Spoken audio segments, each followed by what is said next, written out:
You just made the biggest mistake of your career. People like you don't belong here, he hissed, just seconds before his open palm cracked across her face. The sound echoed through the marble lobby of the Sterling Crown Hotel, silencing the morning bustle.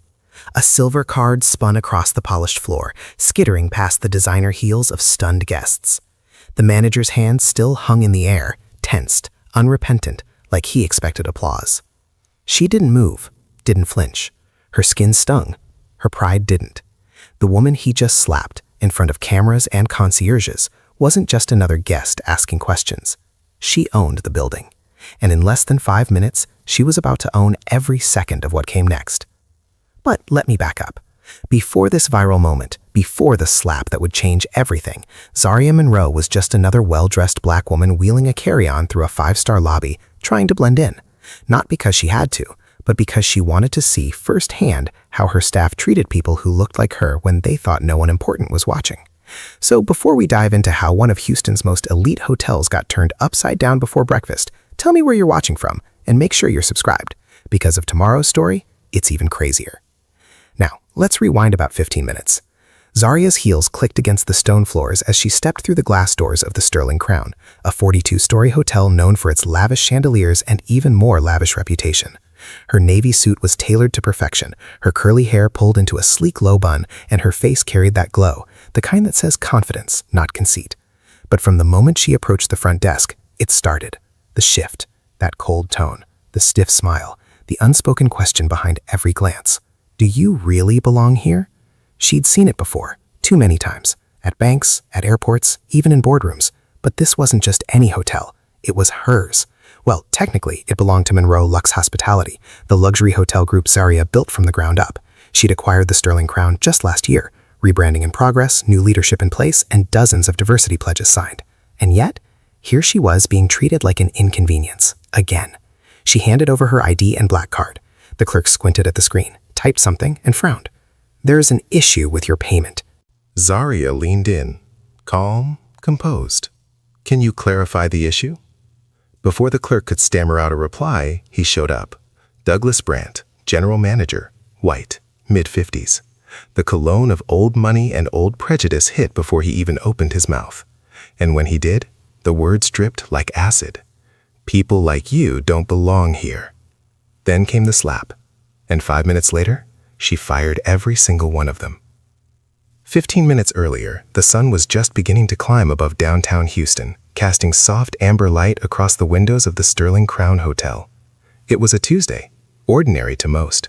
But for Zaria Monroe, this wasn't just another business day. It was a test. The Sterling Crown was her most complicated acquisition to date, a historic luxury property built in the 1960s, long praised for its architecture and quietly critiqued for its culture. It had been the crown jewel of old Houston society, hosting oil tycoons, foreign diplomats, and celebrities alike. But behind the marble floors and white glove service, stories of subtle racism, classism, and systemic exclusion had always lingered like a bad smell no one wanted to name. Zaria bought it anyway, not because it was clean, but because it needed cleaning. At 34, Zaria Monroe had become a household name in the hospitality industry. Her brand, Monroe Luxe, was known for modern elegance and progressive values. She didn't just build hotels, she built spaces where people of color, people from working-class backgrounds, and those once pushed to the margins could finally feel like they belonged in luxury. Her journey hadn't been easy. Raised in Atlanta by a single mom who worked 2 jobs, nurse by day, janitor by night, Zaria had grown up around hard work and hard truths. She'd been the only black girl in her AP classes, the youngest intern at the state capitol, the top of her class at Spelman, then Harvard Law. Civil rights attorney by 25, hotelier by 29. People called her a disruptor, a trailblazer, a unicorn. She just called herself tired, but not done. When Zaria purchased the Sterling Crown the previous year, she knew it was going to be a battle. The hotel staff had deep roots. Some of them had been there for decades, and while many welcomed her vision, others didn't bother hiding their disdain. They said the place didn't need fixing. That she was trying to change things that had always worked just fine. That maybe her brand was better suited for other parts of town. Zaria heard it all. Every microaggression, every code word. every email that addressed her as Miss instead of Dr. Monroe. She had a doctorate in hospitality leadership, after all, but titles didn't shield you from disrespect, not when you looked like her. She had made it clear from day one, equality wasn't a suggestion at Monroe Lux, it was a requirement. But change didn't come through memos or diversity panels. It came through pressure, through presence, through watching. So that morning, she decided to show up, not as the CEO, not in heels and headlines, but as a guest. No entourage, no prearranged suites, no cameras, just her, a carry-on, and a fake name on the reservation, Miss Camille B. Wilson. She booked a standard room online with a corporate card, one with no identifying company branding, just to see what would happen. She wore a sleek navy pantsuit, polished, understated. Her hair was pulled into a low puff, her makeup light but flawless. Everything about her look said confidence without arrogance. She could have passed for a lawyer, a professor, a consultant. Someone important, but not too important. That was the point. She wanted to be treated like any guest, to feel what her customers felt when the Monroe name wasn't printed on the paperwork. She wanted to know if the rumors were true, if the same old patterns of soft discrimination were still happening under the Sterling Crown's newly painted ceilings, because she couldn't fix what she couldn't see. Zaria's car pulled up to the front of the building around 8:55 a.m. The valet didn't greet her. He didn't offer to help with her bag. Instead, he opened the door for the white couple behind her and wished them a pleasant stay. Strike one. Inside, the lobby was grand and serene. Vaulted ceilings, cascading chandeliers, gold accents, and pristine floral arrangements that had clearly been refreshed that morning. It looked like the kind of place where problems didn't happen, where silence was elegance and discomfort was always the guest's fault. She moved toward the front desk, her luggage gliding silently behind her. The clerk, a young white man with neatly combed blonde hair, looked up and then right past her, smiling at someone else walking by. Strike two. Zaria waited patiently until he finally acknowledged her. No good morning, no welcome, just a flat professional reservation? He asked as he glanced at her like she was asking for something she hadn't earned. She gave her alias and slid over the card and ID, careful to watch his body language. He barely looked at the screen before frowning. That was when the game began, and it would end not with a room key, but with a reckoning. Zaria could see it happening before it even started. The clerk's fingers hovered above the keyboard, his frown deepening with each click. She watched as his eyes narrowed slightly, not at the numbers on the screen, but at her skin, at her posture, at the invisible checklist so many people seem to carry when looking at someone like her. "There seems to be a problem with your card," he said flatly. Zaria leaned in, her voice calm. "I just checked the charge online. It went through. If there's a glitch in your system, I'd be happy to wait while you reprocess." The clerk didn't nod, didn't say, "Let me look into that." Instead, he sighed. Another white couple rolled up to the desk next to her, mid-50s, relaxed vacation energy. The other receptionist, same uniform, different tone, greeted them with warmth that practically oozed from behind the counter. "Welcome back, Mr. and Mrs. Lawson. Your suite is ready early. No ID needed, of course. Champagne still your preference?" Zaria heard it all, felt it all. She didn't react. Not yet. The clerk in front of her glanced sideways at the interaction, then back at her, almost like he was irritated that he couldn't hand her keys and send her away without effort, like she was the inconvenience, not the error. "I'll need another card," he said, drumming his fingers against the marble countertop, "or I'll have to cancel the reservation." Zaria slowly opened her wallet and pulled out a second card. This one was even heavier than the last, matte black, no numbers, just her name in subtle silver foil. She placed it gently on the counter and locked eyes with him. "Try that one." He took the card like it might burn him, swiped it once, then looked surprised when it cleared instantly. "Still shows a flag," he muttered. "You might have double booked." "I didn't," Zaria replied evenly. "I booked a single room under a single name." He didn't answer, just tapped keys aggressively and glanced over her shoulder, clearly eager to be done with her. It was subtle, sure, but Zaria had been trained to notice what others ignored. The hesitation, the tone, the extra questions, the lack of apology. It was always more about what wasn't said. She kept her voice level. "Is there someone else I can speak to? A manager, perhaps?" That's when his posture shifted, a flicker of challenge behind his eyes. "You can wait," he said. "He's busy, and frankly, I'm not sure this whole situation checks out. You show up with 2 cards, neither one matching the reservation details. Could be fraud, could be something else. Zarya blinked slowly. The temperature in the room hadn't changed, but she could feel the air shift, cooler, tighter. 2 guests in the waiting area were now watching. A bellhop paused halfway through pushing a luggage cart. She stepped back slightly, giving the clerk space, giving herself space to breathe. Then, as if summoned by tension, he arrived. Douglas Brandt, the general manager. He emerged from the side hallway like he'd been waiting in the wings for the curtain to rise. Tailored black suit, white shirt, a gold tie that screamed confidence from an older era, maybe too old. He approached with the kind of smile that didn't reach the eyes. "Ma'am, is there a problem?" Zarya turned toward him. "There seems to be an issue with my reservation. I've already provided 2 valid cards." "I'm sure there's just a misunderstanding," Douglas cut her off. "We're very careful about fraud here, especially lately. You understand." He didn't wait for her to respond. "I'm sure you'll find better accommodations elsewhere. One more suited to your situation." Zarya paused, searching his face for a flicker of irony. There was none. "You're refusing service?" she asked, not confrontationally, just clearly. "I'm suggesting an alternative," he said, voice clipped. "We reserve the right to protect the integrity of our property, and right now, this interaction is raising concerns." He looked around as if expecting someone to back him up. The clerk at the desk suddenly found something very interesting on the computer screen. The bellhop quietly disappeared behind a column. Zarya felt it, the weight of the moment pressing down. This wasn't about a card, or a glitch, or a room. This was about control, about dominance, about putting her in a place someone like Douglas believed she belonged. Lower, quieter, less than. But Zarya Monroe didn't shrink. Instead, she straightened her shoulders. "I'd still like to speak with someone above you," she said. Douglas gave a chuckle that felt more like a snarl. "You're looking at him, sweetheart." Then he leaned in and said 6 words she'd never forget. "People like you don't belong here." Not ma'am, not guest, not customer, just you. And in that moment, Zarya realized this wasn't about one rude employee. This was about the culture she'd inherited, the rot beneath the renovation. And rot had to be cut out at the root. The moment Douglas uttered those 6 words, "People like you don't belong here," Zarya felt the atmosphere in the lobby twist.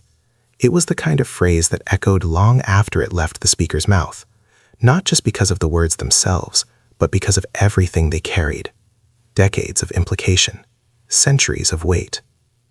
Zarya didn't respond right away, not because she didn't have something to say, but because the moment demanded clarity, the kind that only silence could carve. She glanced at the clerk behind the desk. He avoided her eyes. She looked at the bellhop again, now halfway behind a marble column, pretending to check his phone. Another employee, someone from housekeeping, older, black, quietly watching from near the elevators, held her gaze for half a second, then turned away. This wasn't an isolated incident. It was rehearsed. This kind of treatment didn't show up overnight. It happened when leadership allowed it, encouraged it, rewarded it. Zarya took a breath and placed both of her hands on the counter. "I've provided 2 valid cards, 1 reservation confirmation, and my ID. So let me ask you plainly," she said, her voice as smooth as velvet over steel. "Are you refusing to honor my reservation because of some billing error, or because I don't look like I belong here?" Douglas smirked. "Ma'am, we don't have time for dramatic accusations. If you're uncomfortable, feel free to cancel and book elsewhere." "That's not what I asked." He didn't flinch. "You're holding up other guests." "Either step aside or I'll have security escort you out." And just like that, a familiar American scene was setting itself into motion. A black woman standing her ground, being framed as the problem. Zarya straightened. Her entire posture shifted, from a guest seeking resolution to a CEO assessing liability. "I'd like to speak to someone from corporate," she said. Douglas leaned closer. "Sweetheart," he sneered, "I've worked in luxury hospitality longer than you've probably been alive. I know every VP, every board member, and every number worth calling. You're just another entitled guest trying to make noise." Zarya's jaw tightened, not in anger, but restraint. And then he made his next mistake. He reached across the counter and placed his hand over hers, pushing her credit card back toward her as if she were a child trying to play adult. "You can take this," he said, "and find a place more appropriate for your budget." It was a calculated insult. Zarya withdrew her hand slowly. "Don't touch me," she said, firm but composed. "Or what?" Douglas snapped, stepping out from behind the desk. By now, several guests were watching more openly. One had their phone angled discreetly. Another, a man in a business suit, was whispering to someone on a Bluetooth headset, glancing between Zarya and the manager like he wasn't sure which side of the show he was on. Zarya kept her voice low and composed. "You're escalating something that doesn't need escalation." Douglas, flushed now, raised his voice. "You walked in here making demands, raising your voice." "I haven't raised my voice once." "You're causing a disruption." "I asked for my room." "You threatened my staff." "I asked for a manager." He stepped closer. "And you got one. Now I'm asking you to leave." Zarya took a step back, not from fear, but from experience. A lifetime of knowing how fast these situations could spiral. She reached for her phone. "I'm calling corporate." That was the moment Douglas crossed the line. He reached out and grabbed her wrist. Not hard, not long, but firm enough, public enough, aggressive enough. Zarya yanked her arm back instinctively. The gasp in the lobby was audible. Even the classical music playing through the overhead speakers seemed to halt. "You just put your hands on me," she said, slowly, as if giving him one last out. Douglas didn't take it. "You don't scare me with your threats. Security will be here in 60 seconds. She met his eyes, completely calm now. "No," she said. "They'll be here in 5. But not for me." She unlocked her phone and tapped a single preset contact labeled Code Violet. The call connected instantly. "Ms. Monroe?" a voice answered. "This is Dr. Zarya Monroe. I've just been physically touched by a general manager at one of our properties. Initiate protocol." The voice didn't hesitate. "Understood. Shutting down front desk access. Locking surveillance. Dispatching compliance officers." Douglas blinked, suddenly thrown. "Wait, Ms. Monroe? Dr. Monroe? What are you talking about?" Zarya didn't answer him. She was already turning toward the lobby. "Gather every on-duty staff member to the lobby in 5 minutes," she said, still on the call. "No one leaves, no one deletes anything." Because this wasn't just a mistake anymore. It was a reckoning, and it had just begun. For a brief moment after Zarya ended the call, the lobby fell into a strange, unnatural quiet. It was the kind of silence that comes before something breaks. Douglas Brandt stood frozen, his face tight, his jaw clenched as if his mind were racing to catch up with his pride. Around them, the guests who had been watching now made no attempt to hide it. Phones were raised, conversations had stopped. Even the front desk clerk stared at Douglas with a look that was equal parts fear and disbelief. "Ms. Monroe, Dr. Monroe." Those words echoed inside Douglas's head like an insult. He straightened his suit jacket, forcing a laugh that rang hollow. "This is ridiculous," he said loudly, as if volume alone could reclaim control. "You expect us to believe you're the owner now?" Zarya turned slowly to face him. Her expression was calm, almost serene, the kind of calm that only comes when someone knows exactly who they are. "I didn't say owner," she replied. "I said CEO." That was when Douglas lost it. His composure cracked like cheap glass. "You people always do this," he snapped, his voice rising. "You walk into places you didn't build, you demand respect you haven't earned, and when someone tells you no, you play the victim." Zarya felt a familiar ache settle in her chest. Not fear, not shame. Exhaustion. "How many times," she said quietly, "have you said those words to someone who couldn't fight back?" Douglas stepped closer. Too close. "You think your little phone call scares me?" he said. "I've been running this hotel for 16 years.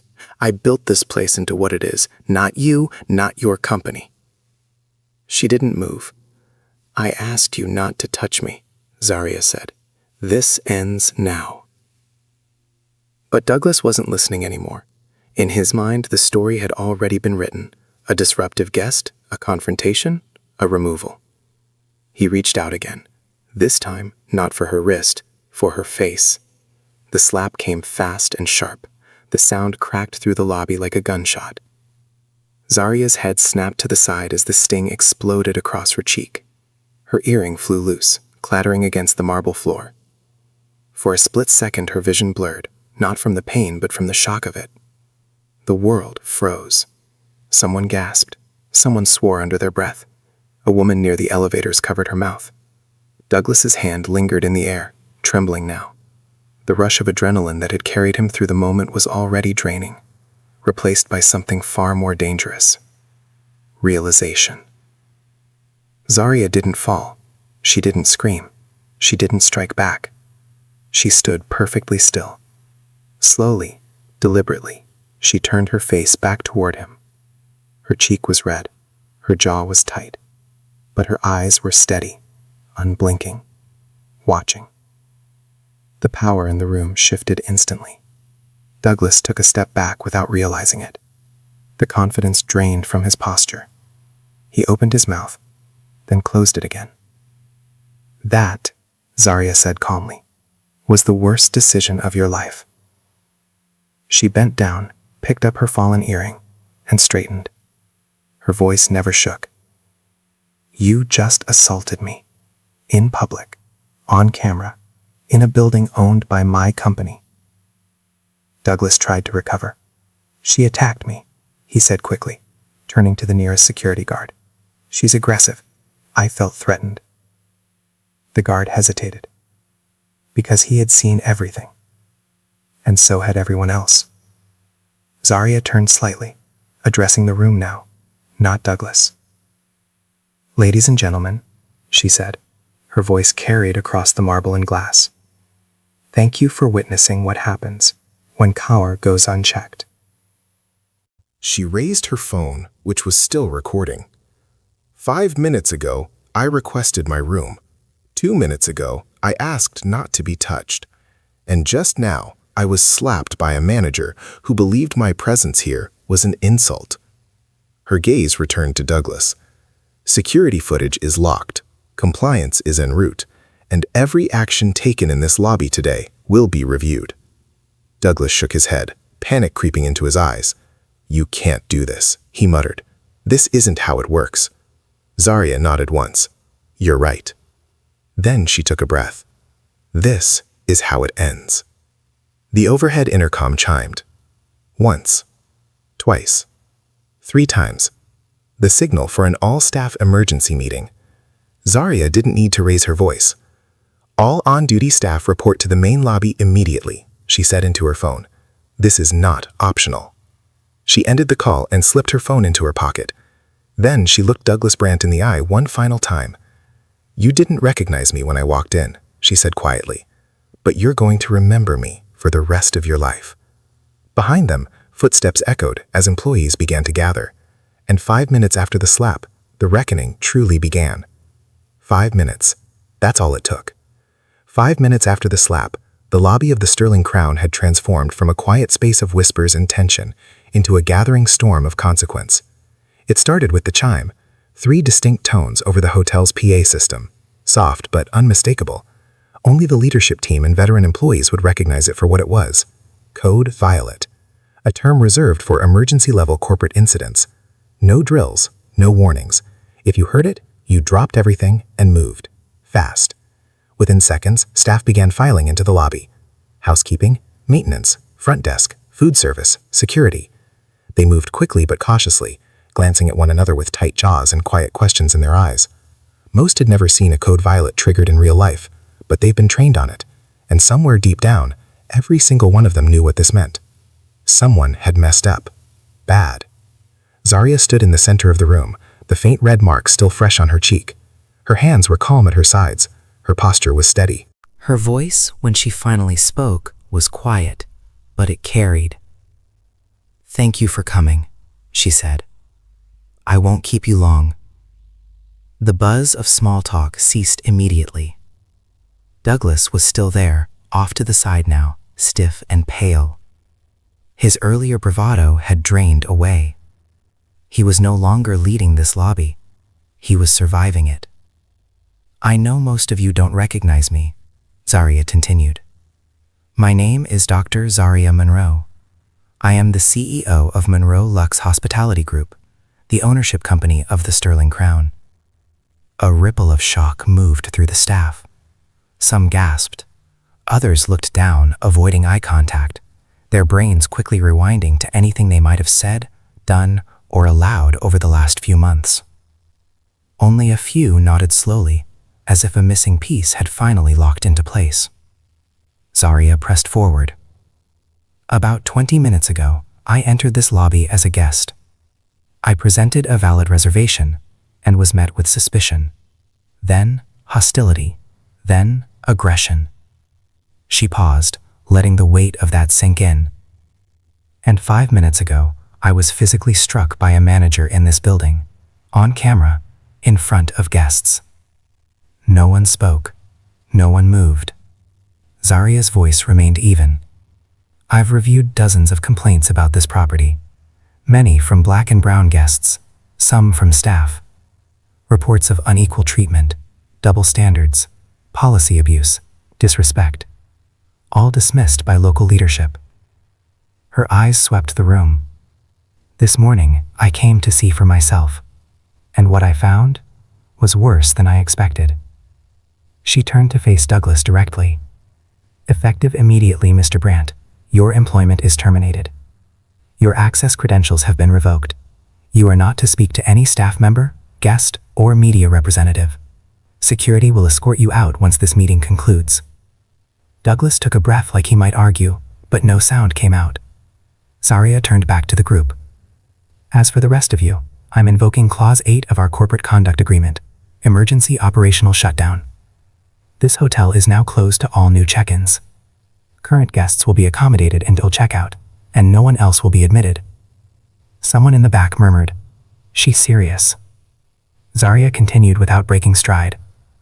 In the next 48 hours, an independent review team will arrive to conduct a full audit. Every complaint, every personnel file, Every incident report, all of it, will be reviewed. Her tone was firm, but not cruel. Those of you who have participated in, enabled, or ignored discriminatory behavior will not return. She softened, just slightly. But if you've spoken up, if you've tried to do the right thing and been silenced, I see you, and you will have your moment. She pulled out her phone again. Compliance has created a secure digital portal. You'll receive a link by email. Use it. Tell the truth. Don't hold back. Then she did something unexpected. She smiled. It wasn't triumphant. It wasn't vengeful. It was clarity. This hotel was never supposed to feel exclusive. It was supposed to feel exceptional. There's a difference. And if we have to rebuild it brick by brick to make that happen, we will. No applause followed, just stillness. The kind that comes when something sacred has been broken and someone finally stands up to fix it. Security approached Douglas quietly. He didn't fight, didn't speak. He walked out with his head down, flanked on both sides, as his former staff looked on in silence. The intercom chimed again, once. The reset had begun. As the last of the murmurs faded and Douglas was led out of the lobby, Zarya took a breath, steadying herself. There was still more to be done. Just as she turned to address the staff again, a quiet voice cut through the room. "Dr. Monroe?" Zarya looked toward the source of the voice. A woman stepped forward from the back of the gathering. She moved slowly, but there was something solid about her presence. She wore the standard housekeeping uniform, crisp navy blue slacks, and a white blouse with a Sterling Crown logo embroidered over the pocket. But everything about her posture, her gaze, and her timing said, "I'm not just staff, I'm history."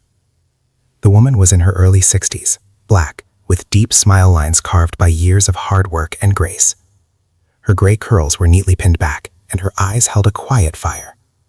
"My name's Gloria Harris," she said, "head of housekeeping. Been here 32 years. Zarya nodded. "Thank you for coming forward." Gloria walked to the center of the lobby, each step measured and deliberate, like this moment had been building for years. And maybe it had. She stopped beside Zarya, but didn't face her. Instead, she turned toward the staff. "I've seen a lot in this place," she began. "A whole lot." Her voice was strong, clear, and commanding in the way only time and truth can be. I've watched guests come and go, managers come and go. But one thing that never seemed to go away? The way this hotel treats people like us, guests and workers. She scanned the room, locking eyes with a few familiar faces. You know it's true, she said softly. Some of y'all have been told not to give upgrades to certain types of guests. Some of you have been told to check IDs twice if the last name doesn't match the look. Some of you have been punished for saying something, written up, frozen out, called too sensitive. Nobody interrupted her because no one could. Gloria reached into her pocket and pulled out a small, worn leather notebook. She held it up. I've been keeping records, dates, names, incidents, for over 15 years. Started after I saw a young black couple on their honeymoon get turned away because the system glitched. I knew better then. I know better now. Zaria's eyebrows lifted slightly, impressed. Gloria flipped open the notebook with reverence. July 18th, 2012. Guest complaint about being called aggressive for requesting clean towels. September 4th, 2014. A black employee is written up for speaking out of turn in a staff meeting. On the same day, a white junior staffer was praised for speaking up. March 11th, 2019. Latina guest overcharged by $200. It took her 3 calls to get a refund. She turned a page. May 3rd, 2021. Front desk notes flagging certain names as watch list guests. Know what most of those names had in common? Zaria nodded. I can guess. Gloria lowered the book. They were black, brown, Muslim, or just not rich enough to look like they belonged. The room was completely silent. Even the elevators had stopped chiming, as if the building itself was listening. Zaria stepped closer. Why didn't you come forward sooner? Gloria didn't flinch. I tried, more than once. Sent emails, wrote reports. Got shut down every time. Told to mind my lane. Told to be grateful I still had a job. She looked Zaria in the eyes. But I knew somebody like you was coming. Somebody who wouldn't just survive in this place, but shake it down to the studs. Zaria felt something shift deep inside, a recognition, a passing of the torch. Gloria, she said softly, you kept the receipts. Gloria smiled, the first true smile of the morning. Baby, I kept them all. Zaria turned back to the staff. What you just heard, that's not bitterness, that's accountability. That's the truth. And now that truth is going on the record. She motioned toward a compliance officer standing nearby. We'll digitize the notebook and include it in the internal investigation. Gloria, you'll be given full whistleblower protection and direct access to our audit team. Gloria nodded, her eyes glistening. Zaria wasn't done. As of this moment, Gloria Harris is being elevated to Senior Advisor on Culture and Conduct for the Monroe Crown Transition Team. The staff blinked. Effective immediately, Zaria added. Gloria's mouth parted slightly in shock. I don't know what to say. You don't have to say anything else, Zaria replied. You've already said what mattered. The room, this time, broke into applause, soft at first, then louder. A few clapped with relief, some with reverence, others simply because, finally, someone had stood up and been heard. Zaria stepped back beside Zaria, and for the first time in a very long time, she didn't feel small in that lobby. She felt seen, and the foundation of the Sterling Crown Hotel had just shifted, for good. Just when the dust began to settle in the lobby, Zaria's phone buzzed with a message that made her jaw tighten. Urgent. The board wants an emergency call in 10. The video's out, going viral. She didn't need to ask what video. There was only one it could be. The slap. The footage from the lobby security feed, clean, unedited, crystal clear, had been automatically uploaded to the Monroe Looks compliance servers the moment Code Violent was activated. But someone else had leaked it. A guest maybe, or an employee with a phone. Either way, the internet had it now, and it was spreading like wildfire. By the time Zaria stepped into the private conference room on the 38th floor, her executive team had already gathered remotely. Their faces appeared in a grid on the massive wall monitor. 7 board members, each representing a slice of Monroe Lux's ownership. Investors, advisors, power players. The moment her face came on screen, the talking began. "Zaria, what happened down there?" asked Eleanor Briggs, the board chair, her voice sharp and controlled. "I was assaulted," Zaria said plainly, "by a man who believed he could put his hands on me and walk away from it." "That's not in dispute," Eleanor replied. "The footage is clear. That's the problem." Zaria's eyes narrowed. "You're saying the problem is the video?" "No," said another board member, Philip Chang. "We're saying the optics are spiraling. The hashtag is trending. CEO fires entire staff in emotional meltdown. That's the narrative. That's what's sticking." Zaria folded her arms. "So what would you have preferred? That I stayed quiet? That I let him humiliate me? That I file a report and wait 6 months for HR to send a form letter?"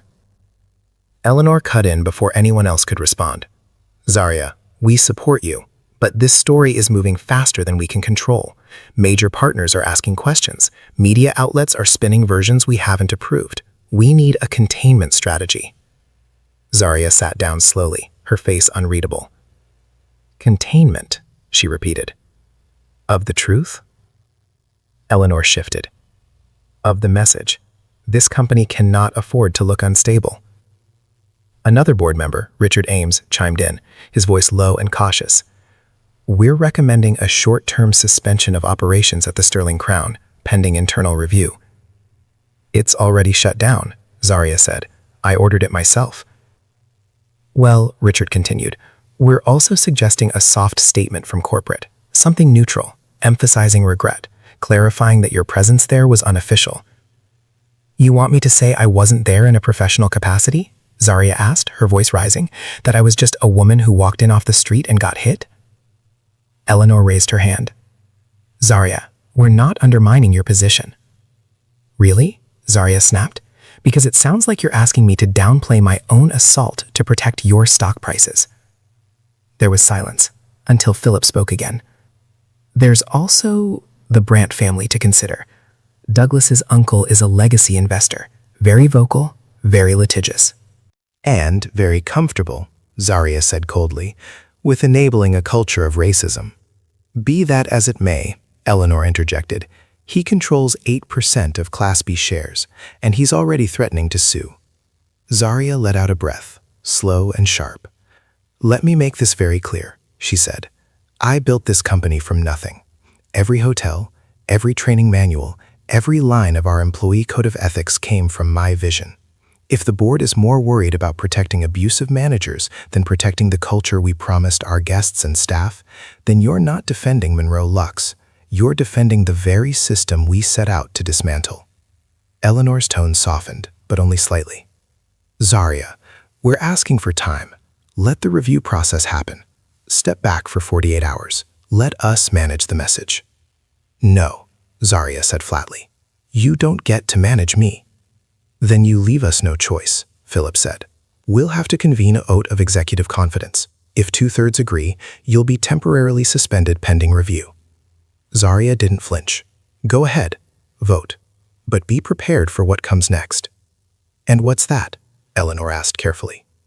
Zaria leaned forward toward the camera. "I'm not just a CEO," she said. "I'm a Black woman who spent her whole life building something safe for people like me. And if you think I'll let you bury the truth of what happened today, if you think I'll step aside quietly to protect men like Douglas Brandt, you've misunderstood exactly who I am." She ended the call without waiting for a reply. Back in the hallway, Gloria was waiting. "Are you good?" she asked gently. Zaria nodded once. "They want me quiet." Gloria smiled. "You've never been quiet." Zaria looked out across the Houston skyline, the sun now casting long shadows across the concrete below. "No," she said. "But now, I'm ready to get loud." While the board scrambled behind closed doors, and Zaria prepared for whatever fight was coming next, another storm was quietly brewing, this one from the inside. Jordan Reynolds sat alone in the employee break room on the second floor, staring at their phone like it might explode. The messages were relentless. The group chat of front desk staff was lighting up with reactions to the day's events. Some were cracking jokes, some were panicking, A few were already blaming that woman for making a scene and ruining the team's reputation.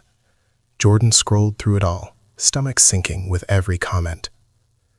They'd been working at the Sterling Crown for just under a year, fresh out of college, first real job, hired into front desk operations with promises of mentorship, a path to management, and a family environment. It had felt like a big deal at the time, but from day one, things felt off. Jordan noticed how often black guests were asked for extra ID, how certain last names got flagged in the system with silent warnings, how Douglas would call staff meetings and joke, loud enough for everyone to hear, about protecting the brand from the wrong kind of customer. It made Jordan uncomfortable, but they didn't say anything, not at first, because they needed the job, because pushing back was risky, because no one else seemed to care. Until today.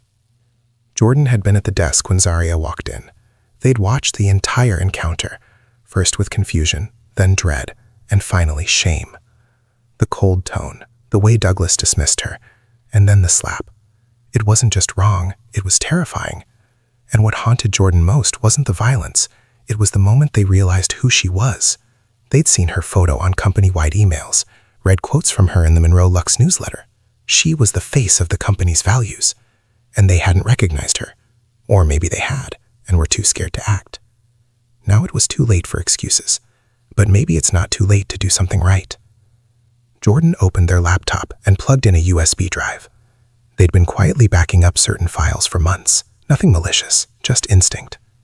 Chat logs, internal memos, shift notes, surveillance snapshots. Now those files felt like lifelines. They composed an email. Subject, confidential, compliance evidence. To ethics@monroelux.com. They hesitated, fingers hovering over the keyboard. Then, typing slowly at first, then faster, Jordan poured everything out. Who they were, what they'd seen, what Douglas had said behind closed doors, how Zaria had been treated, and most importantly, what the internal chats looked like just hours after she was slapped. Jokes about her hair, her attitude, and how she's going to make it a race thing. Jordan attached the chat logs. Then there's the front desk surveillance footage from before and after the incident, showing Zaria's calm demeanor, Douglas's escalation, and staff reactions. They didn't hold anything back, because this wasn't just about saving a job anymore. This was about truth. They hit send. Then, for the first time that day, Jordan exhaled. An hour later, their phone buzzed. Unknown number. They picked up. "This is Alicia Ramos," said a crisp voice. "I represent Dr. Monroe. We received your submission. We'd like to speak with you directly. Are you in a safe place to talk?" Jordan swallowed. "Yes, I'm ready." Alicia's tone softened just a touch. "You're doing the right thing." And for the first time since walking into the Sterling Crown, Jordan believed it. Later that evening, while the building emptied and media vans circled the block, Jordan sat in a corner booth of a quiet cafe with Alicia and a member of Zaria's compliance team. They brought the physical USB as backup, but the real data was already uploaded to a secure server. Alicia didn't waste time. "These logs are damning," she said, flipping through printed screenshots. "The way Douglas talks about guests, the way he instructs staff to profile, it's systemic." Jordan nodded. "He trained us to see certain names, certain behaviors, as threats. We didn't even question it. It was just the job." Alicia made contact. "Would you be willing to say that publicly, or at least on the record?" Jordan hesitated. Their hands trembled slightly. Then they nodded. "I'm tired of pretending I didn't see what I saw." Alicia smiled. "Good, because the truth's going public, with or without the board's blessing." As Jordan left the cafe, the city lights reflected off the windows of the Sterling Crown in the distance, but the hotel didn't feel as big anymore, not as untouchable. And for the first time in a long time, Jordan didn't feel powerless. They felt like part of the story, the real one, the one that was finally being told. The next morning, the world watched. Inside a conference room at the Houston Community Civic Center, Zaria stood at a modest wooden podium, her navy blue dress pressed, her natural curls soft but intentional. There was no music, no corporate fanfare. Just a live stream feed bouncing across every social platform and a sea of cameras aimed squarely at her. Behind her, a large screen was mounted to the wall, currently black. To her left stood Gloria Harris, hands folded neatly in front of her, calm as ever. To her right, Alicia Ramos, Zaria's longtime legal counsel stood with a tablet in hand and a stack of documents in front of her. The press conference was organized in less than 12 hours. It didn't need weeks of planning. The truth didn't require polish. Zaria looked out across the crowd. Press, community members, a few familiar faces from the hospitality industry. Some were expressions of quiet support. Others looked curious, skeptical, and calculating. That didn't matter. She wasn't here to convince anyone. She was here to say what needed to be said. She leaned forward toward the mic, her voice strong and measured. "Good morning," she began. "My name is Dr. Zaria Monroe. I am the founder and CEO of Monroe Lux Hospitality Group. And yesterday, I was physically assaulted in the lobby of one of my own properties by someone who did not recognize my face, but who recognized everything he thought I wasn't." She paused for just a beat, letting the words settle. This wasn't a misunderstanding. It wasn't an isolated incident. It was the predictable result of a culture we've allowed to fester in luxury spaces for far too long. She stepped aside. The screen behind her lit up. The lobby footage played, uncut, unedited. It showed Zaria at the front desk, calm, respectful. It showed Douglas approaching, dismissing, escalating. The moment he reached across the counter, the moment he slapped her, the moment everything changed. The room remained completely silent. No one could look away. Zaria stepped back to the mic. "We're releasing this footage not to humiliate anyone, but to make sure the truth can't be spun or reshaped to protect power. This is not about one slap. It's about the silent policies that slap people like me every day." Alicia took over briefly, presenting findings from Gloria's notebook, now digitized and color-coded by year. She showed a graph of incident reports that had been ignored, guest complaints categorized by race, staff disciplinary patterns with obvious disparities. "We've documented over 300 instances of discriminatory behavior at the Sterling Crown over the past 10 years, Alicia said. Most of them were dismissed or rerouted internally without resolution. She held up a folder. "These are the receipts. They've been here all along." Gloria stepped forward next. She didn't need notes. Her voice carried the kind of weight that didn't require microphones. "I worked in that building for 32 years, she said, "and I've cleaned more messes than I can count. But the biggest mess wasn't in the rooms. It was in the system. And for the first time in my life, someone with power finally listened." There was a moment of stillness. Then Zaria returned to the front.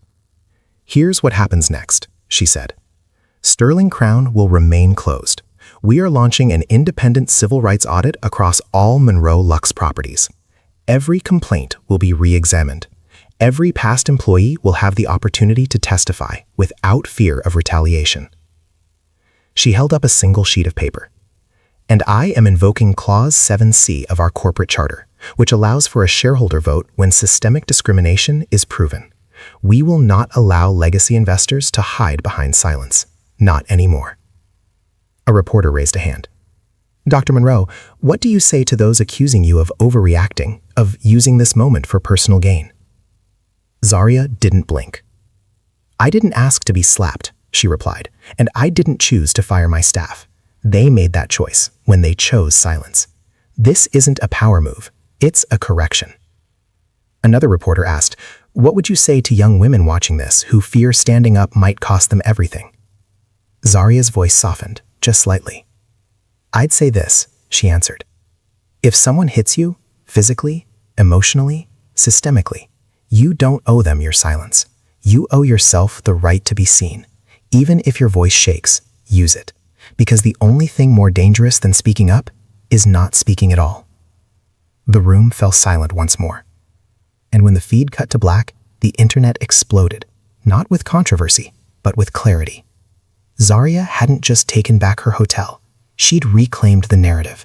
And now, the system that tried to silence her was on the verge of collapse, all because one woman refused to sit quietly while the world turned away. By the time Zaria's live-stream press conference reached its final minutes, the Brandt family was already mobilizing. They'd watched the video, they'd seen the footage, and more importantly, they saw what it meant for their name, their legacy, and their influence inside Monroe Lux. The Brandts were old money, quiet money, the kind that didn't post on social media or show up at company events, but held just enough shares to be dangerous when threatened. Douglas Brandt wasn't just a disgraced manager. He was the nephew of William Brandt, one of the earliest investors in the Monroe Lux expansion fund. William didn't speak to reporters. He had people for that. By noon, the day after Zaria's press conference, a carefully worded statement was circulating across media outlets. The Brandt family expresses deep concern over recent events at the Sterling Crown Hotel.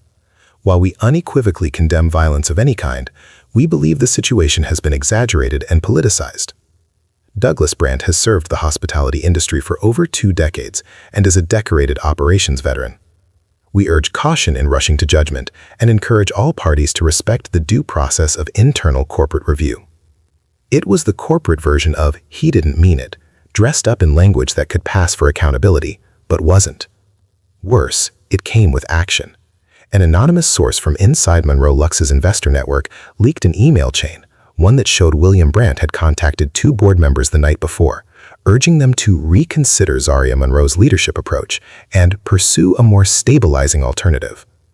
They weren't just trying to defend Douglas, they were trying to remove Zaria, and they were willing to go public to do it. Later that afternoon, a new video surfaced. It had been sliced and stitched to frame the story in a different light. Gone was the early footage of Douglas provoking the situation. Gone was the audio where Zaria calmly asked for clarification. Instead, it opened with a slow zoom of Zaria raising her voice, out of context, and included a carefully chosen clip of her saying, "You don't recognize me now, but you will." The implication was clear. She was an aggressive, power-hungry executive abusing her position. The caption beneath the video read, "Entitled CEO causes scene, fire staff on camera." It came from a social media account linked to a boutique PR firm in Dallas, one that had worked with the Brandt family on past real estate projects. Within hours, right-wing news outlets picked up the clip. Commentators questioned her leadership. Pundits accused her of playing the race card. Conspiracy threads claimed the incident had been staged.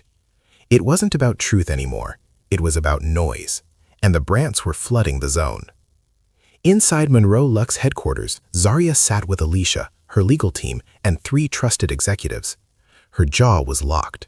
Her fingers tapped against the armrest of her chair as the edited video looped silently on a monitor in front of her. "This is the move," Alicia said calmly. "They're trying to reframe the story, paint you as emotional, as erratic, as unfit." Zaria exhaled slowly. "And the board?" "They're rattled," Alicia admitted. "Half of them are being courted behind the scenes. Offers, threats, incentives. The Brandts are pulling every string they have." Zaria turned to her VP of Communications. "What's the plan?" "We're working on a counter-narrative," he said, "releasing the full timeline, verified testimonials. Jordan's statement will be key, Gloria's too, but they have money and reach, Zaria. They can outspend us on messaging if it comes down to it." Zaria stood, walked to the window, and looked out over the skyline. "I don't care if they outspend me," she said. "They're not going to out-truth me." She turned back to Alicia. "I want every complaint tied to Douglas Brandt re-reviewed. Every guest, every employee. Dig through the archives. If there's something buried, I want it in the light." Alicia nodded. "Already started." "And get me airtime," Zaria added. "I'm not going to let them define me with a voiceover and a filter." Later that night, while the Brandt-aligned press continued its campaign, a new video dropped on Zaria's official channels. No edits, no dramatic music. Just Zaria, seated at her desk, speaking directly to the camera. "You've seen the footage," she said. "You've seen the press. Now let me show you the patterns." The video rolled into a series of screenshots, internal reports, staff logs, chat transcripts. Each entry is labeled with a date. Each one is linked to Douglas Brandt. Zaria's voice returned. "This is not about revenge. It's about accountability. It's about not allowing wealth and connections to excuse abuse." She paused. "And if the cost of telling the truth is that people with power try to silence me, then that just proves the truth matters even more." By morning, her message had gone viral again. But this time, it wasn't reactive. It was strategic. And the Brandt family? They weren't facing one woman anymore.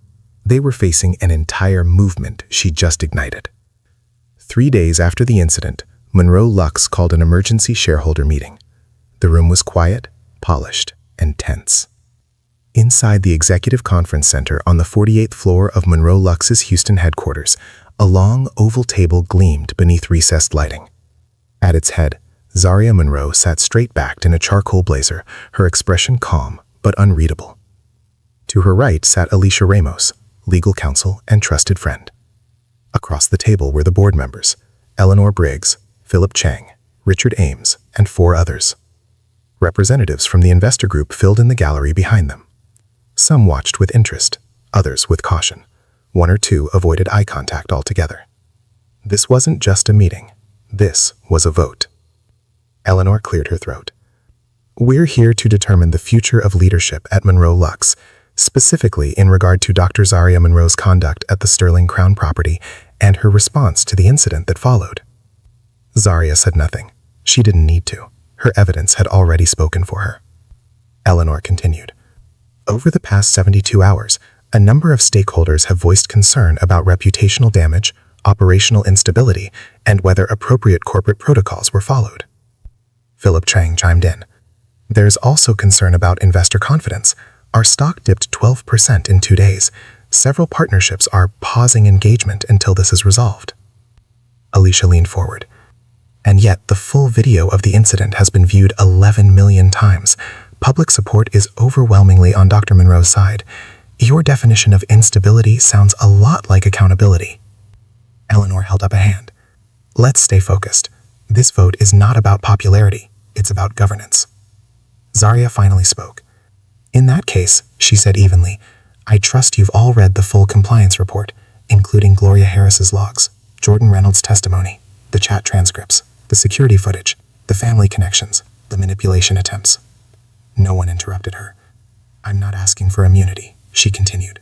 I'm asking you to decide if we are still the company we said we were when we hired staff from all backgrounds, when we told customers they'd be safe, and when we printed the word integrity in every annual report. She paused, letting her voice settle. If your answer is yes, we keep building. If your answer is no, then tell me now, and I'll walk. Silence. Then Eleanor took a breath.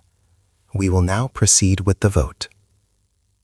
Each board member had a digital tablet. The motion was clear. Motion to suspend Dr. Zaria Monroe from her role as CEO of Monroe Lux Hospitality Group pending third-party review. Voting began. 1 by 1, fingers tapped screens. Green for yes, red for no. Zaria watched each flash of color as they lit up around the table. Her pulse stayed steady. When the final vote was cast, Eleanor read the results aloud. Motion fails. 5 against, 2 in favor. Dr. Monroe retains her position as CEO. A small collective breath moved through the room. No cheers, no clapping, just lifting weights quietly off the shoulders of truth. But Zaria wasn't finished. I'm invoking Clause 9.4, she said, standing. Effective immediately, any shareholder or board member proven to have interfered with the internal investigation will be referred to our legal division for review and possible removal. She glanced at Philip. He looked away. I'm also launching a full internal audit of all Monroe Lux properties, every guest complaint, every HR report, every ignored red flag. Her voice sharpened just slightly. And if anyone is uncomfortable with this direction, now is the time to exit. I won't stop you, but I won't be stopped either. The room fell into a different kind of silence now. Not fear, respect. Eleanor, for once, didn't have a response. Alicia rose next to her client. We'll issue a formal statement by the end of the day. Board transparency, audit announcement, civil rights compliance pledge. You can either help us write it or read about it after it's published. Zaria turned to leave. But before she reached the door, she paused. And one more thing, she said. The name Sterling Crown, it's retired. That building will reopen under a new name, one that actually stands for something. She didn't say what the new name was. Not yet. But everyone in the room already knew. 6 weeks later, the hotel reopened, but it wasn't the Sterling Crown anymore. The new signage stood tall, old, and unmistakable over the grand entrance. The Monroe Crown. Same building, same city, but everything else had changed, from the carpets to the culture. Zarya didn't do things halfway. She hired architects to redesign the lobby, not to make it look fancy, but to make it feel warm. Wood and other natural textures helped to soften the cold marble colors. The reception desk was lowered a little, which made it easier to make eye contact. A new mural was commissioned. It was a big piece that told the story of strength and had people in it who looked like everyone, not just the rich. The phrase, "Dignity is not a luxury," was carved in brushed gold letters behind the front desk. It's the base. It wasn't just aesthetics. Zarya had overhauled the hiring process too. Every applicant now went through values-based screening in addition to experience. The staff was more diverse, more local, and more intentional. Many who had spoken out during the audit were invited to return under new leadership. And leading them, Gloria Harris. Once the invisible backbone of the housekeeping department, now she stood proudly as the hotel's new director of culture and integrity. Her new office sat just off the lobby, glass-walled with the open-door policy in full effect. Her days were spent mentoring new hires, running bias training, and most importantly, listening. "I've spent 3 decades cleaning rooms," she told her team on the first day back. "Now I'm here to help clean the system." Guests felt the difference immediately. On reopening day, a black couple celebrating their anniversary arrived with 2 kids in tow. Zarya stood near the welcome desk, watching as the front desk associate smiled, addressed them by name, offered sparkling cider for the kids, and thanked them for being part of the hotel's new chapter. No awkward silence, no double ID checks, no second guessing, just care. Zarya smiled. Behind her, Jordan Reynolds adjusted their new name badge, Guest Experience Lead, and caught her glance.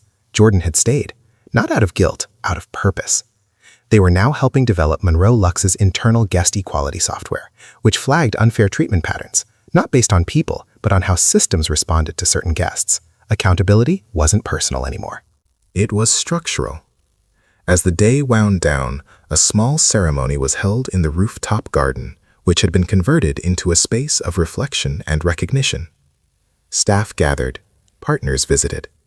Zarya stood before them, the city skyline behind her, and said just 3 words.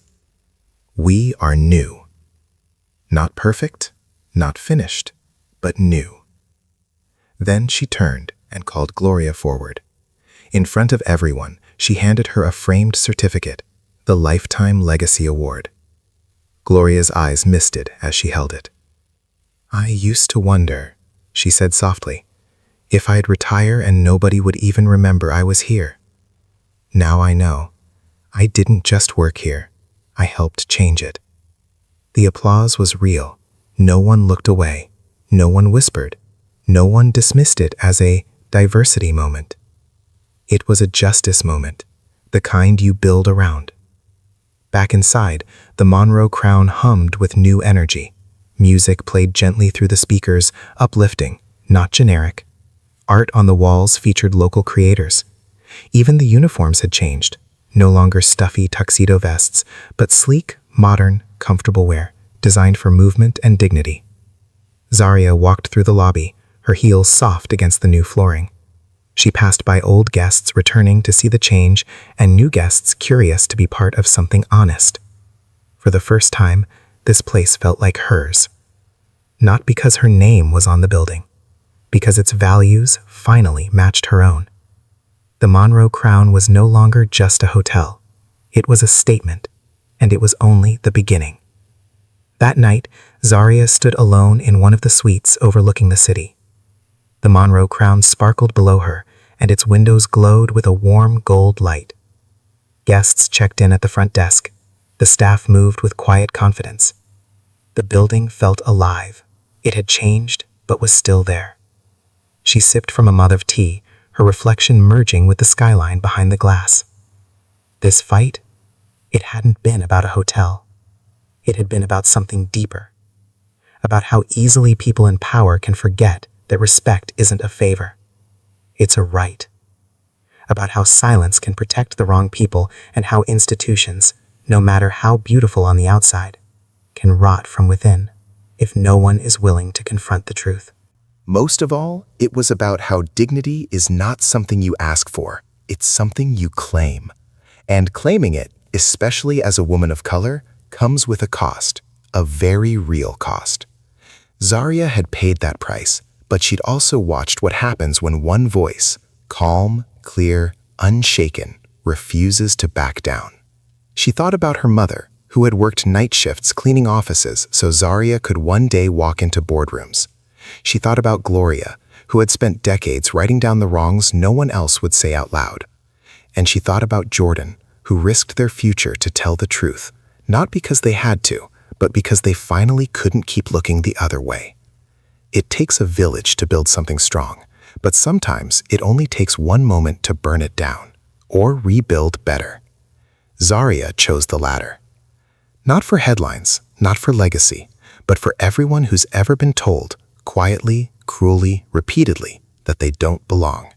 Because they do. You do. And if you've ever been that person, the one underestimated, dismissed, or talked over, remember this. You don't have to raise your voice to be powerful. You just have to stay standing when it matters. Zaria turned off the light and walked back to her desk. A small card lay weighing, handwritten, no name, just 5 words. Thank you for the change. She smiled. Change isn't always loud. Sometimes it's silent. Sometimes it's one policy, one voice, one person at a time. And sometimes it's a woman standing in the middle of her own hotel lobby after being slapped and saying with full clarity, not today, not ever again. If this story moved you, if it reminded you of your own moment of quiet strength or someone who stood up when it was hard, share it. Leave a comment. Let others know they're not alone. And if you haven't already, subscribe, because tomorrow we have another story. And trust me, you won't want to miss it.